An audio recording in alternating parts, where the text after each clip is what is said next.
Bon, entre la réforme des retraites, la grève des éboueurs et le spectre d'une crise bancaire, on a quand même besoin de s'oxygéner un peu, pas Oh vrai? non, ça va. Oh, quand Ça va, même. ça gère, hein. Allez, Dimitri, Anissa, enfilez votre polaire, on part en randonnée. Un point sur la technique. Vous attaquez bien le sol avec votre talon. Vous déroulez le pied et vous poussez avec la pointe. On marche, quoi. Hein? Oui. L'idéal, c'est de respirer par le nez, hein? Comme ceci. 1, 2, 3. Voilà, Inspiration. Benoît Poelvoorde, magistral en guide de montagne, les randonneurs, film de 1997, un sport qui marche, oui, en France, presque 18 millions d'adeptes selon les enquêtes. C'est votre reportage Europe 1 et vous, la randonnée.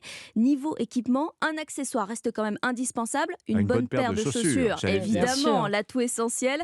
Reportage d'Inès Zegloul dans un magasin parisien. Si le talon décolle, c'est pas bon, et si vous touchez le bout, c'est pas bon non plus. Une fois chaussé, Louis teste sa nouvelle paire de randonnée sur la fausse pente en pierre du magasin avec un objectif en tête. Je compte faire le GR20 cet été. Un sentier bien connu des habitués, mais le vingtenaire, lui, est novice. La randonnée, c'est le seul sport qu'il a trouvé pour fuir la ville. C'est le fait d'être en autonomie pendant quelques jours, de s'occuper de soi. Ça permet de se changer l'air et découvrir des paysages qui sont pas accessibles autrement. Chez Christiane, par cas en main pour sa petite fille, c'est une affaire de famille. Déjà tout petit, on faisait des kilomètres. La petite fille va faire de la randonnée, elle en fait occasionnellement. Surtout dans la forêt. Randonnée en ville, j'aime pas trop parce qu'il n'y a rien à voir. Intergénérationnel et surtout accessible. Selon Julien, gérant de la boutique, c'est le secret d'un sport qui marche. En vérité, vous avez une paire de chaussures et un sac à dos, vous pouvez partir vous balader sur des chemins. Et c'est totalement gratuit. C'est ce qui fait aussi que les gens commencent à de plus en plus apprécier cette pratique. Loisirs ou compétition, la randonnée pédestre fait l'unanimité.